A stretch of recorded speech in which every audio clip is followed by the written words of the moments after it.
Ante todo quiero saludar a las compañeras de los poderes judiciales. En muchas provincias nos hemos visto personalmente en capacitaciones judiciales. En esta oportunidad no puedo acompañarlas, pero es una manera de estar con ustedes y pensar juntas algunas cosas que hacen a la justicia y a la perspectiva de género en la justicia.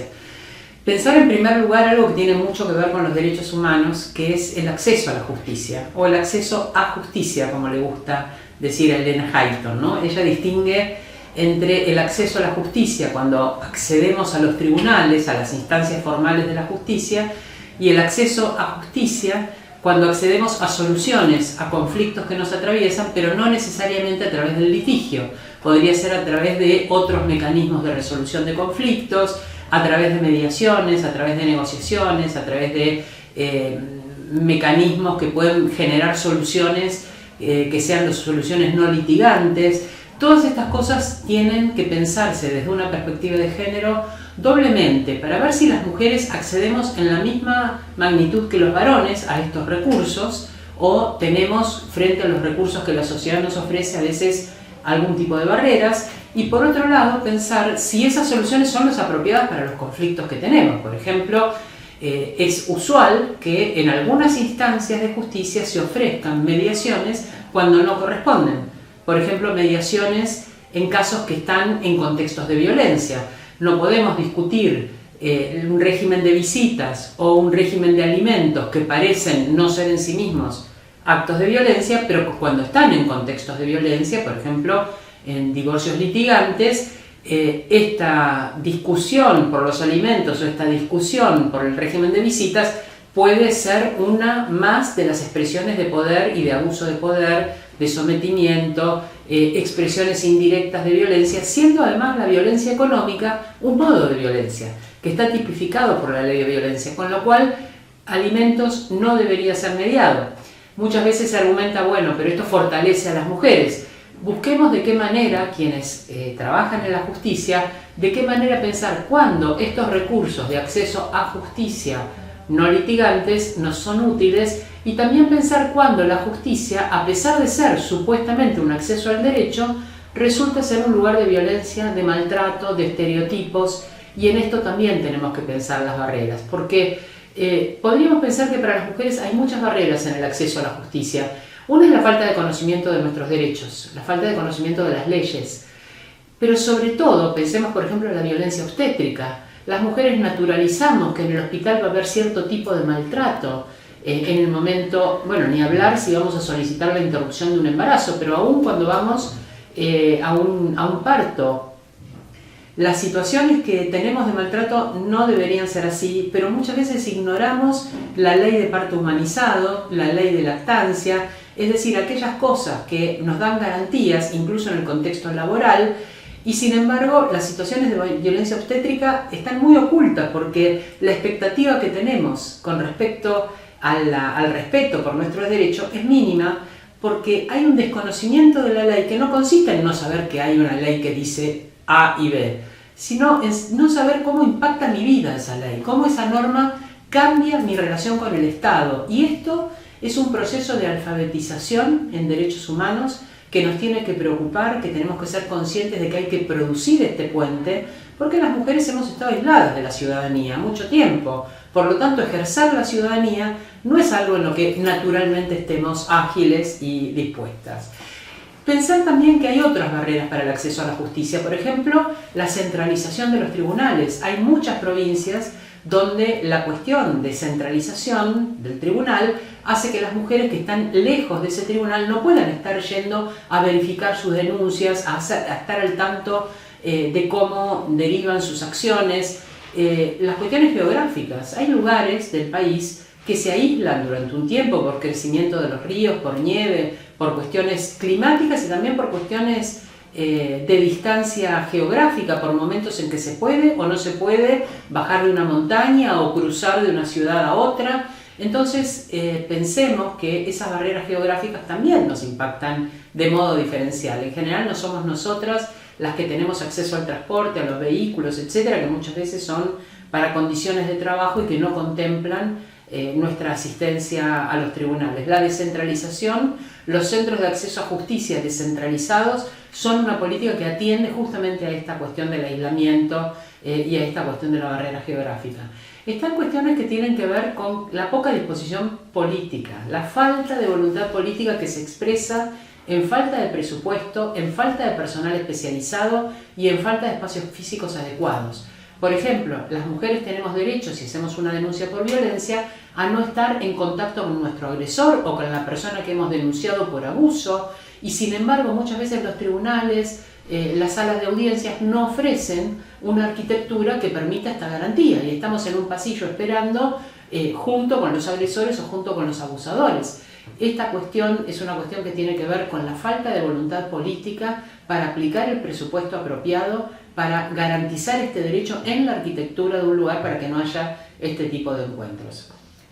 Hay otras barreras que tienen que ver con el trato en los tribunales, que muchas veces las mujeres sienten hostilidad, que no se adecúan al tipo de lenguaje, al tipo de procedimientos, no comprenden cómo están involucradas, no siempre tienen patrocinios apropiados, y este es un problema en todo el país que está tratando de ser subsanado con equipos de patrocinio jurídico gratuito. Las mujeres tenemos un acceso difícil al patrocinio jurídico gratuito porque está pensado para personas que tengan dificultades económicas, pero en una situación de divorcio o en una situación de abuso infantil donde la mujer denuncia al abusador, puede ocurrir que ella tenga un trabajo, puede ocurrir que tenga una casa, pero que apenas pueda sostener los gastos y no pueda pagar un patrocinio. Entonces, ¿cuáles son las condiciones para acceder a un patrocinio adecuado? Tendríamos que pensar que la propia situación de violencia es una condición de vulnerabilidad, que las personas que atraviesan un contexto de violencia tienen una condición de vulnerabilidad que hace que ellas puedan entonces recibir este patrocinio. Pero además es muy importante la formación en género y la formación en derechos de niños y niñas con perspectiva de género, porque no da lo mismo un abogado o una abogada que puede tener muchísima voluntad pero con prejuicios, aceptando naturalizaciones de los roles sociales, no discutiendo cuáles son las expectativas de un varón en relación con el trabajo doméstico, por ejemplo. Muchas veces varones justifican la violencia diciendo que la mujer no cumplía con las expectativas de lavarles la ropa, plancharles la camisa, hacerles la comida, como si esto fuera humillante para su condición de varón. Algunos han alegado que eran degradados a tener que hacer tareas domésticas, y muchos jueces han avalado esta versión. Quiere decir que la perspectiva de género de abogados y abogadas y de todos los efectores de justicia, jueces, secretarios, defensores, fiscales, todo el personal de la justicia tiene que estar capacitado para no anteponer sus prejuicios a la vigencia de la ley, porque tenemos leyes realmente muy garantistas, pero muchas veces esa garantía se tropieza con esta falta de aplicación o incluso la falta de conocimientos de instrumentos internacionales de derechos humanos. Muchas veces los propios abogados no alegan usando Belém do Pará, usando la CEDAW, y los jueces no fallan usando Belém do Pará y usando la CEDAW, o usando la Convención por los Derechos del Niño, el niño, la niña y las niñas. Tendríamos que ampliar nuestra concepción de género, además, hacia la diversidad de género, y pensar de qué tipo de garantías tenemos que dar cuando esas parejas no son un varón y una mujer, pensando que el matrimonio igualitario permite otro tipo de alianzas, otro tipo de parejas, y pensando también que el nuevo Código Civil, bueno, que la Ley de Identidad de Género, por supuesto, admite el género percibido, con lo cual, aunque la persona no tenga un documento que diga que su género es A o B, masculino o femenino, la persona testimonia su vivencia de género, y esa vivencia y ese nombre y ese modo en que quiere ser tratada debe ser respetado en todas las instancias del Estado, también en las instancias judiciales. Es decir, que el trato depende de esta interacción y de respetar la identidad, el nombre de identidad y el modo en que nos referimos a cada persona según su expresión de género. Estas cosas, cuando no las sabemos, cuando no las advertimos, tenemos que preguntarlas, porque la expresión de género es parte de lo que va a ser amparado por el derecho internacional de los derechos humanos.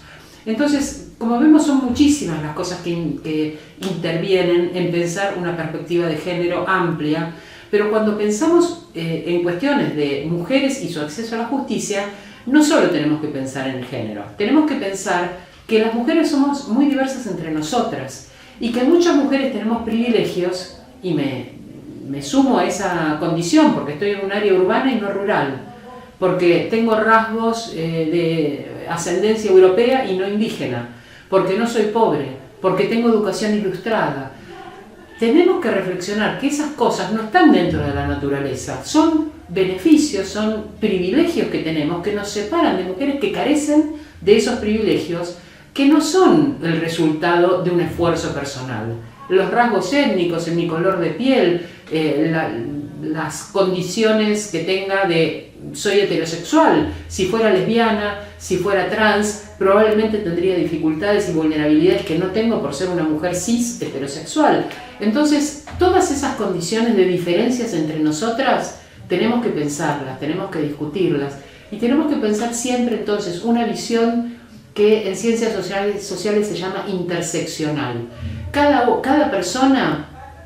es la suma de muchos aspectos identitarios que están en intersección. Yo recién mencioné algunos propios. Cada mujer podría enunciar, cada persona podría enunciar sus propios rasgos de identidad que son múltiples. Tenemos que contemplarlos de esa manera compleja. Es decir, no solo la cuestión de género aislada de otras condiciones como la clase social, la etnia, la edad, el color de piel, la orientación sexual, la capacidad o discapacidad. Todos esos aspectos nos hacen personas complejas con muchas vulnerabilidades cruzadas y también con privilegios. Nos gusta menos pensar en los privilegios porque estamos acostumbradas en cuestiones de género a atribuirles los privilegios a los varones. Pero las mujeres también tenemos privilegios y tenemos que pensarlos, sobre todo cuando juzgamos a otras que no tienen esos privilegios. Entonces, pensarnos de esa manera compleja.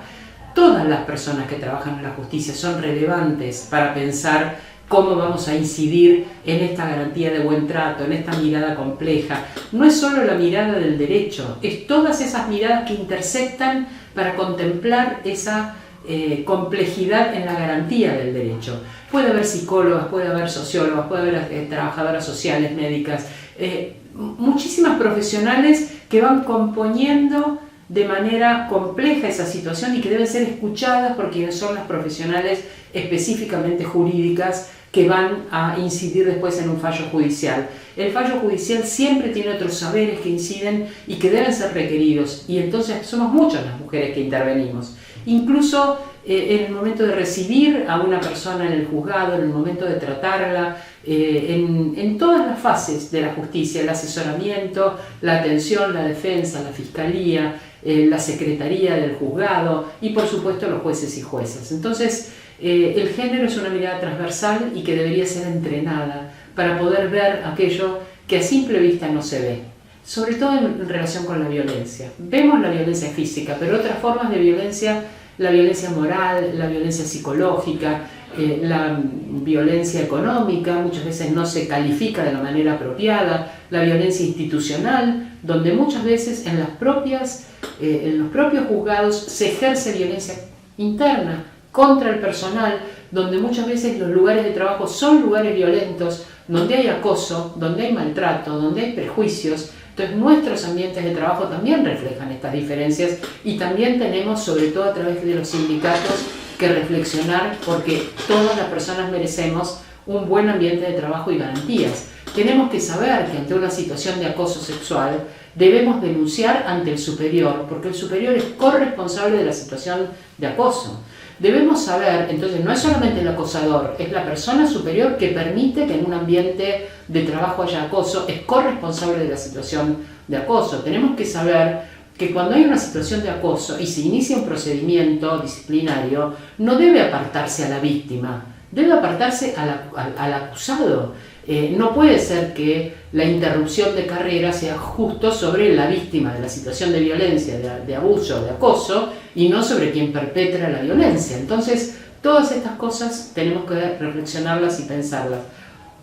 Creo que con la ley Micaela, una ley que propone que todo el personal del Estado se capacita en cuestiones de género, podríamos quizás tener un avance en generar consensos acerca de cómo debe ser esta mirada. Es una mirada que debe ser una mirada que implique garantías sobre los derechos humanos. Creo que este es el doble marco constitucional que tiene el ejercicio de cualquier función pública, pero en particular la de la justicia, porque la justicia tiene la particularidad de que va a ser el lugar de reclamo cuando otros derechos son vulnerados. Es decir, que allí donde se me garantiza el cumplimiento del derecho no puede ser una nueva instancia de violación de derechos. Derechos humanos y perspectiva de género es el marco de cualquier instancia de función pública, también de la función pública judicial.